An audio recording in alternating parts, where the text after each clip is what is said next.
It's Mark Yegge here, wealth architect and lifestyle investor. Let's take your life to the next level. Welcome to the Wealth Architect Podcast. Hey, everybody. Welcome back to another edition of the Wealth Architect Podcast. We have a fun and exciting episode in store for you. But as I'm saying that, I'm thinking, aren't they all fun and exciting? Well, today I have to be really excited. This guy gives me a ton of energy just because he's Mr. Smiley, he's Mr. Happy, but he's also Mr. Positivity, right? He's like a pathological positivity kind of guy. And that's right up my alley. So I really think I need to hang out with this guy more. I haven't even told him that yet, but I guess he's going to find out soon. Our guest today is an author. He's written actually 3 books. You're going to hear about one of them. He's got a YouTube channel with over 366,158 subscribers. And he's known as the positivity psychologist. So please welcome Dr. Paul Jenkins to the show. Dr. Paul, welcome. How are you? Oh, Mark, I am so excited to be with you today. Well, one of the reasons I even agreed to be here is because you and I are on a similar mission here. Yeah. And when you said pathological positivity, that's actually the title of one of my books. And I've been accused before of being pathologically positive. Yeah, you get this too, Mark. I do. And so I adopted that as the title of my book, which is interesting because in psychology, the word pathological means disordered, disconnected from reality, crazy. Wow. And it sounds a little crazy to consider that you can choose positivity regardless of your circumstances. But it also means compulsively driven. Okay, like you've heard the phrase pathological liar. I mean, they just can't stop. Right. And people who are what I term pathologically positive have a dogged determination to choose on purpose a position that serves them well. And we'll talk a little bit more about what that means. Yeah, let's unpack that a little bit. First, what I'd like to do is kind of go back through maybe your background a little bit about who we're listening to, what gives you the right to tell us to be positive all the damn time, that kind of thing. And you and I have something in common. We're both PhDs. You happen to go to school for it. I have a PhD in results. That's my little shtick, on PhDs. But I respect the fact that you've put in the time and you certainly earned the right to be called which is what I call you, Dr. Paul. Yes. Tell us why we should be listening to you, why it's so important to Wealth Architect podcast listeners. Well, my training is in clinical psychology. That sounds boring. I told my kid, I told my kids I went through the 21st grade, and that put it in perspective for them a little bit. Wow. So I got my PhD in clinical psychology, and I launched a traditional psychotherapy practice. I was working mostly with kids, adolescents, families. And then about 15 years in, I had an experience that changed the direction of everything that I was doing. And the short version, Mark, bankruptcy. Oh, no. Okay. And at this point in my career, I had a 5-month waiting list. You couldn't even get an appointment with me in 5 months. And I was booked dawn to dusk. Okay. I can't work anymore. And I had negative cash flow for 2 quarters in a row. Now, I don't know what kind of wealth advising you do, Mark, but that's not sustainable. But it is common. Yes, for a lot of reasons that are important to understand, many of which I didn't realize at the time, but I've since learned are located right between your ears. Yep. The thinking is the problem. I was telling somebody on a podcast earlier this week, you don't have to change a thing. You have to change a think. Nice. And when you understand that, so for me, here I am, Mark, professional psychologist. I'm booked out solid. Everybody wants to see me, right? And I had this negative cash flow thing. Yeah. I was meeting with one of my colleagues and mentors, Dr. Jeff McGee. I know Jeff. You know Jeff. Yeah. You Love know, he's like Mr. Power Consultant. Love him. In Yeah. the psychology space. I'm having dinner with Jeff at Lake Tahoe, and I'm explaining to him what's going on with my practice. I am just about to file bankruptcy. And he's listening with empathy and compassion. And I finished telling him about my business. He leans across the table a little bit and he says, Paul, you suck. Yeah. I'm like, thanks, Jeff. I love you too. But he said, no, I mean that in the most kind and loving way. It means you're consuming more than you produce, as evidenced by your financials. That doesn't sound familiar at all. Like the government does that all the time. Every government in the world is doing that, right? And what's going on in the world right now? Chaos and inflation and, recession is coming. So it's not a good formula. He was right. There's a mindset around this. Yep. It's either abundance or scarcity. It's either you're a producer or a consumer. Yep. And we all consume. We have to. We're human. We're programmed to consume.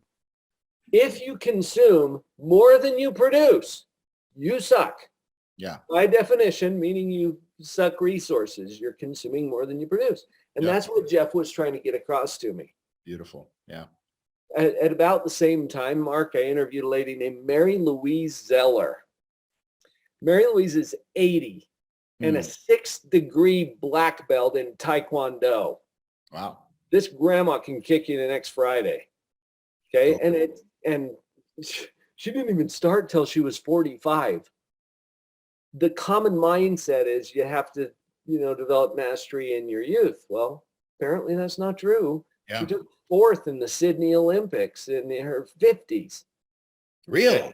Yeah. Is this crazy? Yeah, that's amazing. She competes in the 18 and over division. Anyway, I'm meeting with Mary Louise. She's such an inspiring person. And she looks at me. This is about, I don't know, it's within a couple of months of when I had the conversation with Dr. Jeff McGee. And Mary Louise Zeller looks at me and she says, Paul, the troops aren't coming. And then she let that sink in a little. And then she said, we are the troops. Yeah. Love that.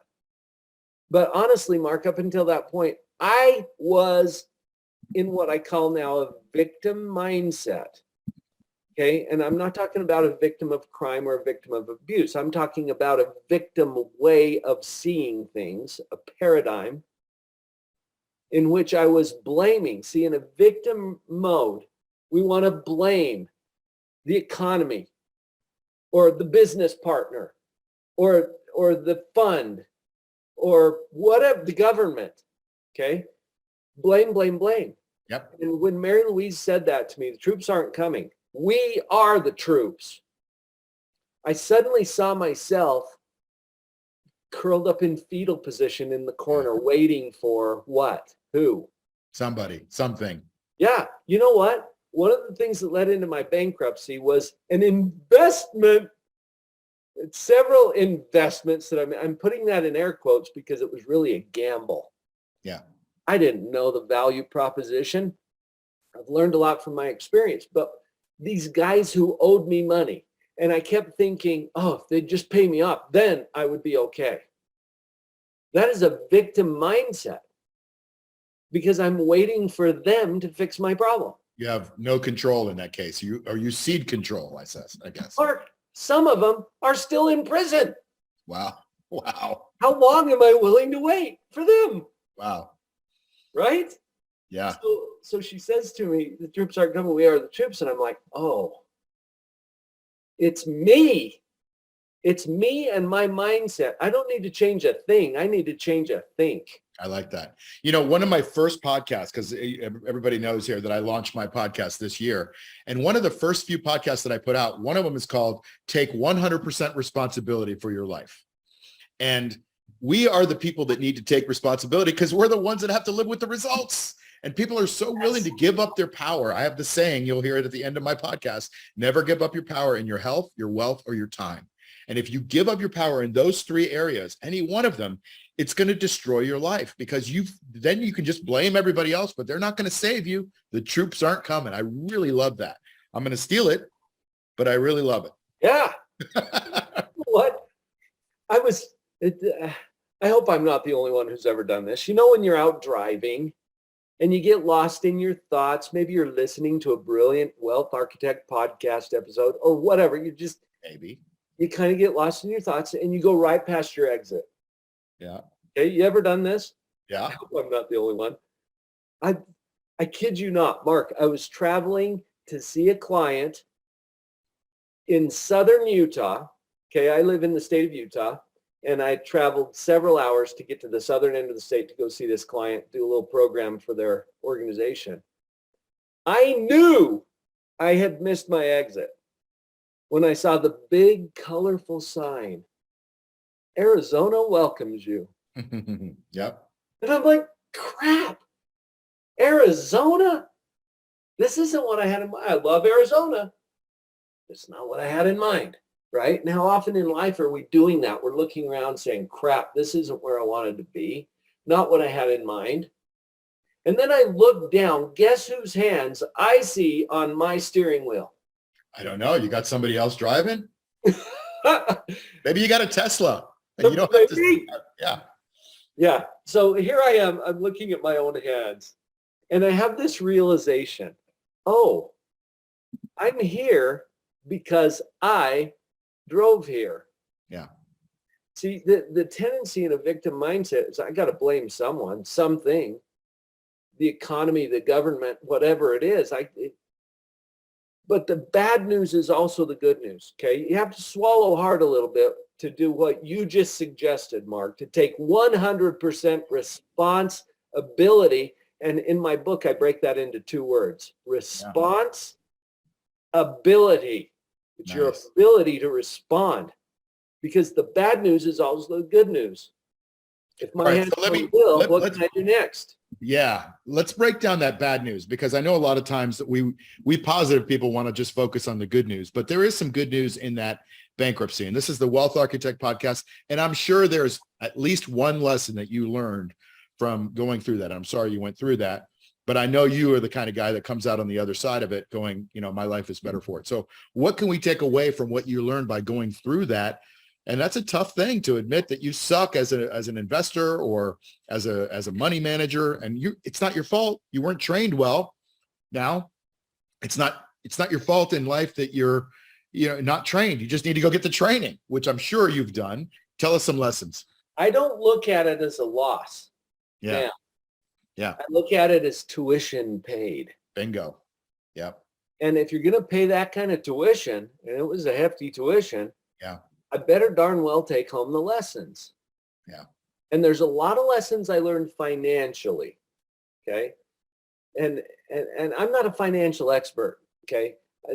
But what I learned that was the most powerful came from a realization. And if you can just come with me to the bankruptcy court, okay, how would you feel? I'm there with my wife, who I promised to take care of. Yeah. Right. And I'm just humiliated by my life circumstances. The judge gives the ruling. We leave the bankruptcy court. I walk outside, and the first thing I noticed was that everything was in color. Okay. Which somehow surprised me. I'm not sure what I was expecting, Mark. Is everything going to be like an old 20s movie, black and white, people, shrouded in dark clothing? No, color. Breezes blowing, kids are playing in the playground, birds singing in the trees. And somehow that surprised me, because our circumstances are neutral. And go with me on this for just a minute, because this fits into the model that I've developed around positivity. You hear all the time, just think positive, which is kind of annoying because it's this trite, fluffy, motivational speaker thing that you hear. And I think it's important, as a professional psychologist, it's important for me to share with people what it actually means. Yeah. And this is part of what my bankruptcy taught me, which has been so important to me in the world of finance. But it's not just finance. It's mental health. It's relationships. Absolutely. It's everything that's controlled by your brain, which is the main control center of everything you're doing. Okay, so when I say circumstances are neutral, I mean it is what it is. Also an annoying thing to hear, depending on who's saying it and why. Right. But go with this for just a minute. And I put this into my model. I'm showing you a visual model here, Mark, that in an audio podcast is kind of hard to track. So I'm going to give everybody a visual of this, okay? Yeah. In fact, if you just go to drpauljenkins.com, that's my name, spelled with a dir, drpauljenkins.com, and then do /wealth. That's short for Wealth Architect Podcast. What I'm giving you is a little mini book that describes this whole model, and you'll get the visual that I'm referring to. That's totally free. Just go grab that, okay, so that you have a visual to connect this to. Let me just say it again real quick so everybody that's driving and listening can memorize it and go right now to the website. It's Dr. Paul. Huh? What's that? Pull over for a minute and get it. Be safe. drpauljenkins.com. You know nobody's going to pull over. They're going to text. They're going to go to the website. Yeah. drpauljenkins.com/wealth. WEALTH. So thank you for that, offering that free book. And you can put whatever you want on that page because when the listeners go there, I know you're going to give them a free book and maybe some other goodies. Who knows? But tell us about this model that you have in front of you. And I got a couple questions for you. Okay. So let's go back to where I left it. Yeah. It is what it is. It is what it is. Yes. Now, all that means for our conversation here today is the way things are right now without changing anything. It's where you are. It's what you have. It's who you're with. It's the way things are. Okay. When I say circumstances are neutral, I don't mean that they are easy or painless. Because sometimes your circumstances are extremely difficult and painful. But what I do mean is it could always be better. Yeah. And it could always be worse. So as I stepped out of that bankruptcy court and I saw that everything was in color, somehow that clicked something in my brain that said it could be lots worse than this. Yes. And I didn't even consciously connect with that idea. But if you can just wrap your head around that for a minute. I was speaking at a conference in Orlando. You and I met in Orlando. We did. Mark, this was several years ago. I was speaking in Orlando for a youth leadership conference. And as I was waiting to go on stage, I got a text message. I was right on the front row at the time, and you don't pull out your phone and scroll through texts. It's not cool, all right? But I got a notification on my Fitbit. I looked down, and the little truncated version you get, it tells you who it's from. And yep. I looked down, it's from my sister. And all I read was, I wanted you to know that Talon had an accident last night. Oh, geez. Wow. He was up on the mountain in his first responder training and slipped and fell off a 30-foot ... Oh my God. Okay, now you know what ... means. You better check out the rest. Yeah. So I slip out of the room and pull up my phone, but all the way I am worried about what's going on. My dad lost his father to an accident when he was 5. Mm-hmm. Good friend of mine crashed a small plane in Utah Lake here near my office, leaving his wife and family without a husband and father. Okay, now I'm getting this text from my sister. Yep. So I slip out into the hall. I pull up my phone because I've got a phone call to make. But first I'm going to check the text, right? I got to get the rest of the message. So pick up where we left off. Slipped and fell off a 30-foot waterfall and broke both of his ankles and injured his knee. They could use your prayers. Oh. Okay, now how did you feel when I told you the rest of the story? Yeah. I mean, I was feeling the pain of breaking both of my ankles. Yeah. But I was also feeling that something much worse could have happened, right? Did you feel some relief? Yeah, a bit of relief, yeah. I felt some. Sure. I call my niece. I'm like, sweetie, I heard what happened. And she's like, thanks for calling, Uncle Paul. We're just feeling so grateful. Okay, now why? It could be so much worse. Go back to the model. Yeah. One of the processes that's going on in your brain is evaluation. I put that into the model. It means judgment, and you can't turn it off. It's just like gravity. You ever get up in the morning and think, oh, I wonder if gravity's on? It tends to be, okay? And judgment or evaluation is something that is constantly happening in your mind. I want you to see this, that you are constantly judging yourself, Right. your relationship, your finances, your portfolio. You're judging the weather. You judge the government. You judge the economy. You judge the pandemic. You're judging me. Now, why do we do that, you think? Because we can't turn it off. Your brain has to do this. So your brain has two primary responsibilities: to keep you safe and to prove you right. Oh, man, now you're speaking my language. And both of them get us into trouble, okay? That's right. But it's what your brain's designed to do. Yep. So you're constantly evaluating to keep you safe. Yeah.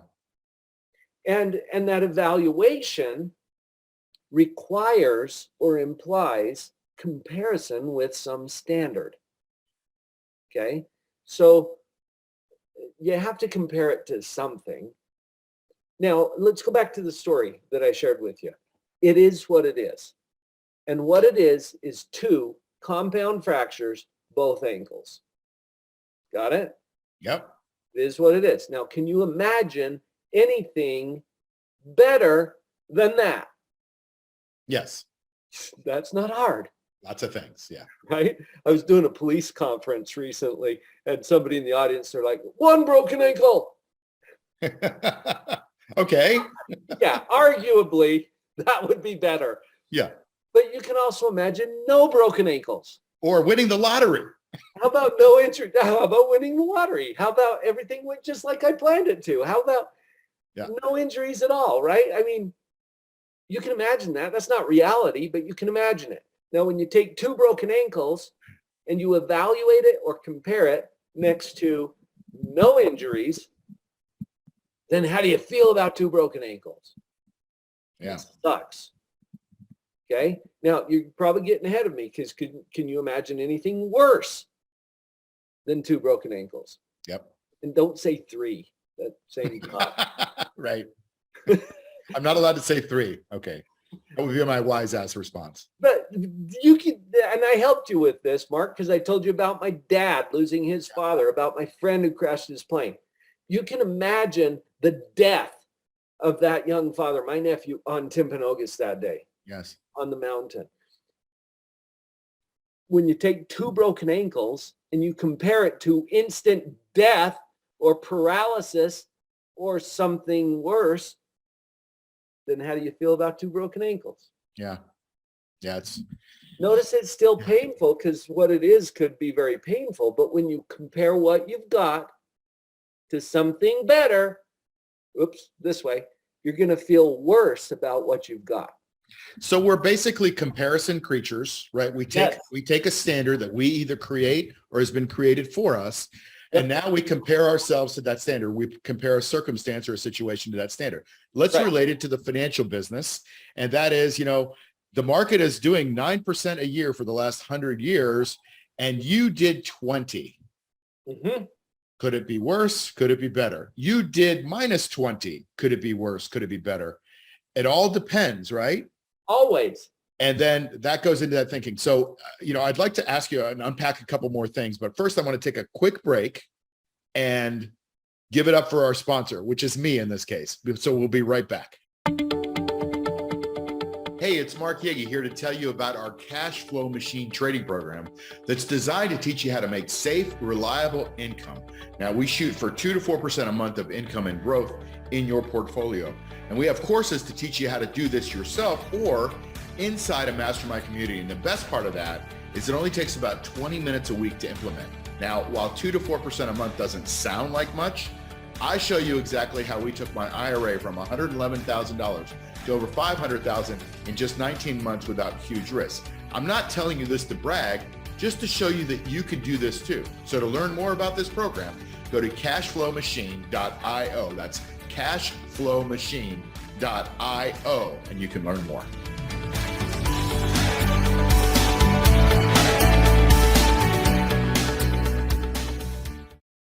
All right, we are back with Paul Jenkins, and listen, he through this interesting story, which we kind of lived through because he told it so well, we experienced our own expectations out of that story, and some really great lessons came. Just some epiphanies came to me from just listening to that story. But the big one for investors is what the brain does, right? It's there to protect us, keep us safe. And the other one is it doesn't want to let us be wrong. It doesn't want to admit that we're wrong, right? So let's expound on that, because that is a big deal in investments. Let me lay out the story real quick about what happens to most investors, Dr. Paul. And that is, let's say a stock is at $100 and it's Tesla or it's Apple or it's some really great story. And you're like, you saw it on Kramer or you read it in the Wall Street Journal and your Money Magazine, you're like, I got to buy some of that. And so you go out without doing any other research other than the fact that this bald guy on TV told you that it was a great stock. And so you bought it. And now you bought it at 100. Now, your expectations are what? You want it to go higher, right? Buy low, sell high. That's what we're all trained to do. Now, what happens?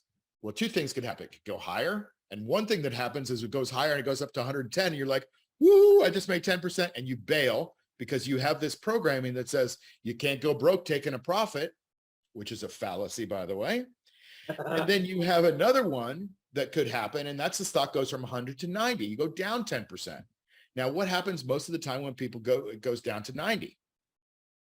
Well, a lot of people say, you know what? I liked it at 100. Boy, I'm falling in love with it at 90. The manager's gone insane. They're giving me a 10% off sale. I'm buying more. So they average down. Now they got their average cost 95. And then what happens? A lot of times it goes down to 80 and they're like, oh, now it's down to 80 and I'm in it at 95. Maybe they buy a little bit more. Maybe they don't have the money to buy more. And what happens is they end up holding it from 80 to 70 to 60 to 50. And then they just go, well, it's a great company. It'll come back. This is what every investor that I've ever met in my life, including me, says. I'm going to buy more because it's on sale. And then eventually it gets so low that they go, well, it's a good company. They make great cars. They make great phones. They're not going to stop selling phones. They have great internet services, social media. It'll come back. Yeah. And then they sit there, they forget about it. They don't admit they're wrong. So let's unpack that a little, because this is such a common thing on Wall Street, and it's programming, right? Yeah. But it's also programming in light of psychology. Let's talk about what happens in the brain during those processes. You just used a word, programming. Yeah. I think deserves just a little bit of attention. Okay. Because programming, it's like English. Mark, you and I were programmed to speak English. Yep. By people who didn't give us a choice. That's true. Right? Now, there are other languages. And I don't know if you speak any other languages. I'm fluent in Finnish. Wow. Could you speak Finnish? Nope. I mean, I could. Okay. Right yes. Now. Thank you for correcting that, because yes, you could. And you would have to choose it first, right? But it's more than a choice, obviously. It's going to require some reprogramming, and your brain naturally wants to default back to whatever it's already been programmed with. Okay. So I use language acquisition as an example of that, but playing a musical instrument, any advanced skill set, you can see it's a choice, and it requires some reprogramming of the neural pathways of your own brain. Yes. To actually become fluent. So our programming is going to kick in unless we make an intentional effort to steer it in another direction. So, which is reprogramming, isn't it? Which is the reprogramming. And that takes a choice, and you got to put in the reps. It's going to take some practice. Yeah. So it's even going back to positivity. I'm a black belt in positivity. Guess what I practice every single day? Yeah. And if people say, well, why does it come so easy to you? Why is it so easy for me to slip into negativity? And I'm like, put in the reps. Yeah. You got to do some practice to condition your brain. So going back to your example, Mark, our programming kicks in and tells us that things are a certain way. Remember, your brain is there to keep you safe, which has a whole lot to do with avoiding risks or potential dangers, right? Right. And to prove you right, which means whatever you already think, your brain is going to work to support or provide evidence for. It's called confirmation bias. You're probably familiar with that term. Confirmation bias is where your brain goes out there and looks for and finds and sometimes even creates evidence to support what you already believe.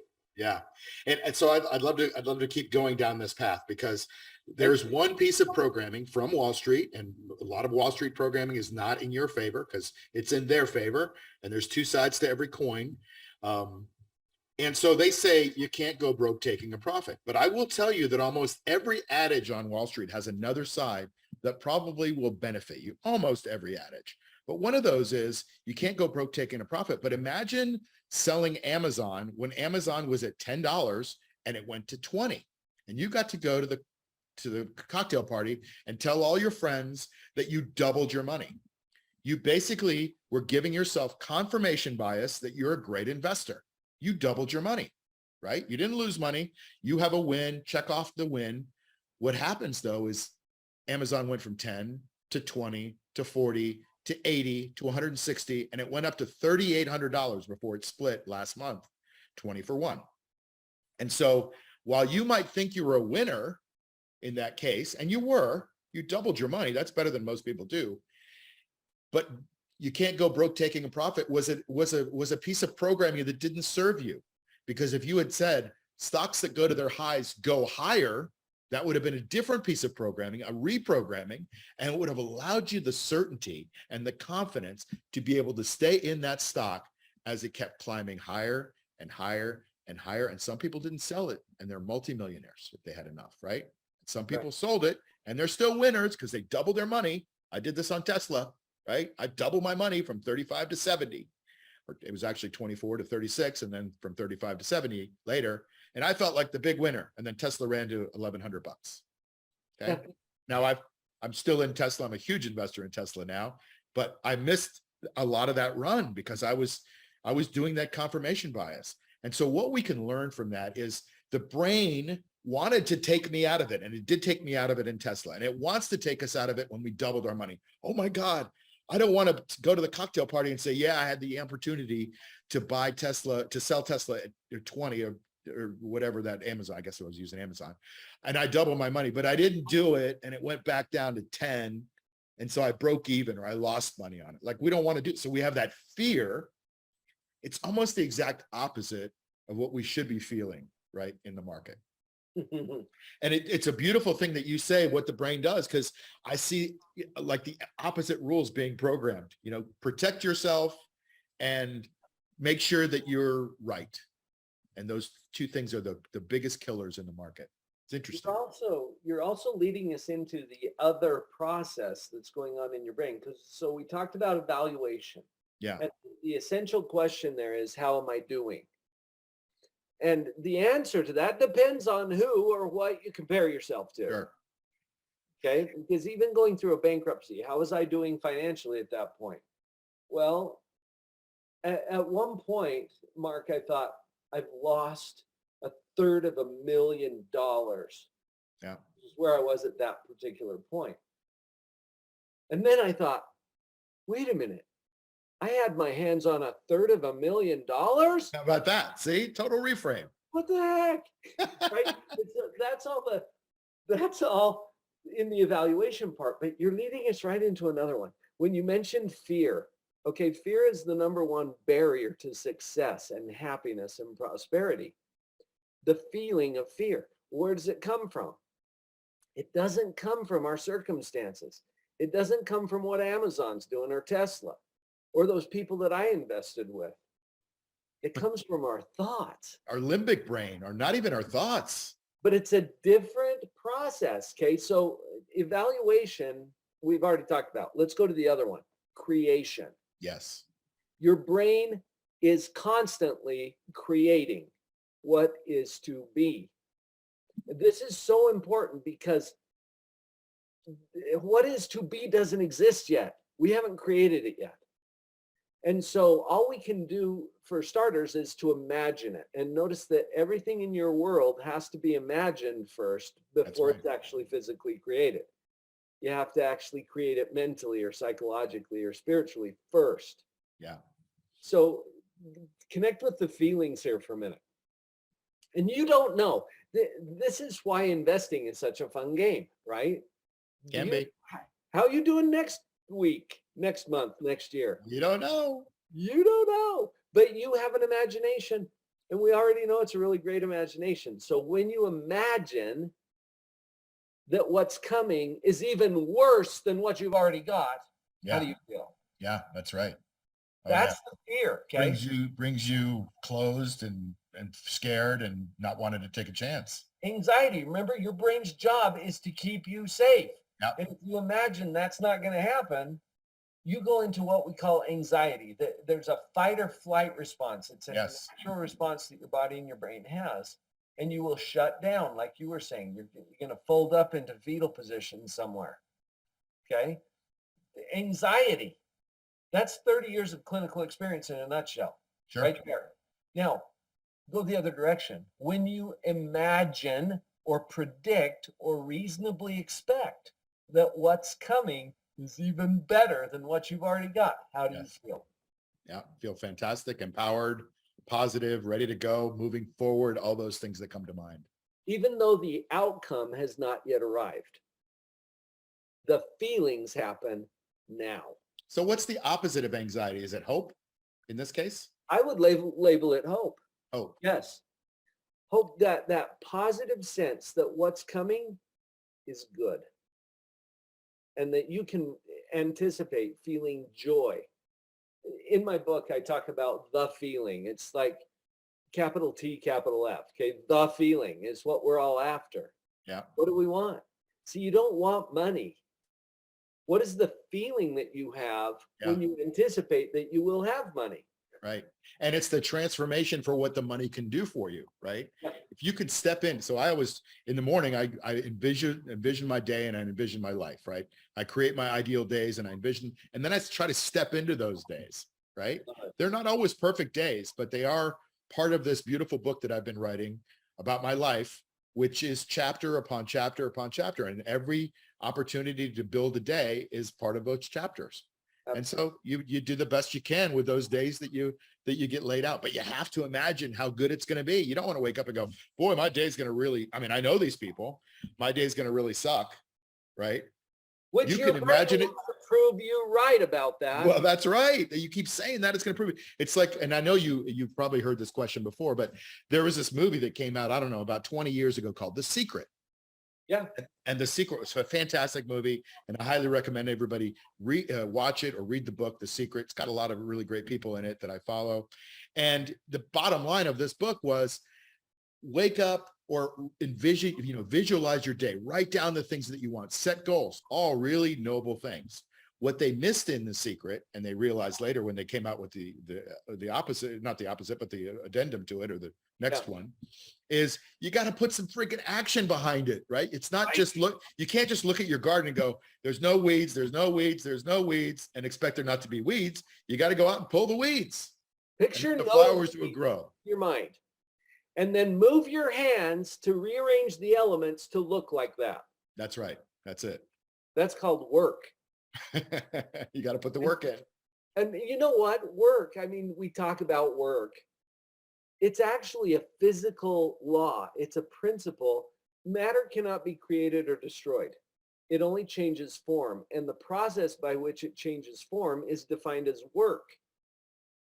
And so we do work, and we've got a lot of cultural ways we understand that, but we need to understand this is a law of physics. And you can match the picture so you can see that the imagination of what you are creating is important. Remember, your brain is there to keep you safe and prove you right. And as soon as you put a strong enough image in your brain, it wants to prove you right about that. This day is going to suck. And your brain is like, aye, aye, Captain. We can make that happen. I can match that image. Yep. If you tell your brain, I am successful and happy and prosperous. It's like, aye, aye, Captain. Yep. Let's see if we can get working on that. It's like the marching orders for your brain. And either you drive your thoughts or your thoughts will drive you. Absolutely right. That's what I just love the way you lay this stuff out. I'm certified in neuro-linguistic programming. I'm sure you've heard of it, NLP. Yeah. And I use it every day in my investing, because NLP is not really programming. It's the way you speak to yourself and the way you envision things in your life. And what I learned in NLP, and I know this is true, is that if you can imagine, you have two brains, your unconscious brain and your conscious brain. Your conscious brain is like the captain, right? It's like the brain that says, okay, guys, here's what we're going to do. But the unconscious brain is like this, all the people that work on the ship. And so they go, well, the captain says we got to go do this. Let's go do this, right? But the unconscious brain is 95% of what happens in your life, right? Your captain makes the direction. It's only about 5% of it. That's like the iceberg sticking up above the water. That's the part you see. But the 95% of the iceberg, which is the part that sank the Titanic, right? The part you don't see is the one doing all the work to mix all these metaphors together, right? And so you've got to make a conscious direction, which is the message that you're saying. Make a conscious direction to be positive. Make a conscious direction to use your imagination to create your future. Set it in place, set it on a path, and then let your unconscious mind go to work in getting it for you. But you got to take some action to do it, not just on the vision, but on the actual components that make that work. So if I could summarize, because I could talk to you probably for hours, but I don't know if everybody's drive is as long as we're going to be talking here.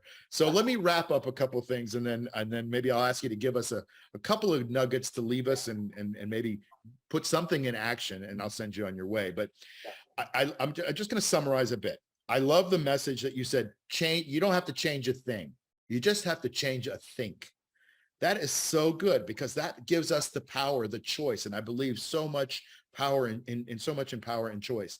And the troops aren't coming. Another message that we have to take that control. We have to be the ones to do it, whether it's in our health, our wealth, our relationships, our time, our money, whatever it is. The troops aren't coming to save us. Pretty soon you're going to be old, and that's coming. We know that's coming. Make sure you enjoy your life now. Don't program your life to be 65 and that's when you retire. Maybe you can move it to 55. You just have to make that choice. Circumstances are neutral. It is what it is, everybody. We've got to know that circumstances are neutral and that we can look at them in many different ways, and we can use relativity to say they're better than we thought, they're worse than we thought, they're the same as what we thought, but we get to interpret them in our way. And then finally, the way the brain works doesn't want us to be wrong, but it wants to protect us. And in investing, that's such a critical component. So getting away from the victim mindset is the last thing that I will say. I love that. We have to be the captains of our own ship, and we can't be the victims of what we hit. We have to be the captains and not hit those things. So maybe you can leave us with one or two things and then tell us how we can get a hold of you, and then we'll say goodbye. Unfortunately. I loved your summary, Mark. Wow. We covered all of that. We did. That is so cool. And the great thing about a podcast, folks, is that you can go back and listen to it again. Yeah. And again, because the repetition is important. I want to reiterate that fact, because we are not just choosing to think differently. We are programming and reprogramming our brain, which wants to keep us safe, and that includes keeping things efficient. So think of your brain as basically lazy and loyal. All right. It is loyal, it wants to prove you right, but it's kind of lazy. It doesn't want to do extra work if it's already programmed. And your programming is what's going to be easiest for your brain. Just realize that your brain's doing exactly what it's supposed to do, and then intentionally build in opportunities to reprogram that brain. I'm even going to give you just a 5-day challenge. Okay. Cool. Let's do it. It's 2 parts to this, and it has to do with the 2 elements that I talked about, evaluation and creation. Okay. On the evaluation side, the exercise is gratitude. You make a gratitude list. I would suggest 25 items a day for 5 days. Make a list. Now, people have done gratitude lists before. Here's what's going to power it up. All right. We're giving our brain different instructions. On your list of 25, don't repeat anything on tomorrow's list that was on today's list. Okay. Oh no. It's a whole new list tomorrow. Oh, does that seem like a lot? Because I used to assign 100 a day. Good for you. Well, no, it might seem like a lot to a lot of people, but to me, It could always be better. challenge. See, your brain can't turn this off. Nope. All right. So you're going to do 25 items a day. All right. At least half, that's 13 if you're doing the math, is about the hard stuff. Is about something that is painful, difficult, frustrating, annoying, kicking your butt. You pick, and if you don't have something, we can arrange to get you something. But notice the painful things, and you find something that you're grateful for about that, or from that, or because of that. It might be a relationship. It might be something that you've learned. Ask your brain to go there. And I'm not saying you have to be grateful for the thing. I'm saying open it up, look inside of it, see what's in there that you truly are grateful for. So I look at my bankruptcy. Am I grateful for the bankruptcy? I'm not saying you have to go there. I'm saying open it up. What did you find in there? Right. I found a huge, huge opportunity to learn. I found empathy. I used to think people who went through bankruptcies were flakes or dishonest. I have a lot more empathy now. Now, am I grateful for the empathy and for the knowledge? Yes. Yes. Put it on your list. Got it? Got it. Okay. Now, the other 12 things each day can be freebies. The things that are easy to be grateful for, puppies and rainbows and indoor plumbing, whatever. Okay. 12 freebies, 13 from the hard list. Here's the other hack. And this is for the creation mode. Think about, just look at your clock right now. How sure are you that 8 o'clock is coming? Pretty darn sure. Pretty darn. Okay. How sure are you that you'll be around for 8 o'clock?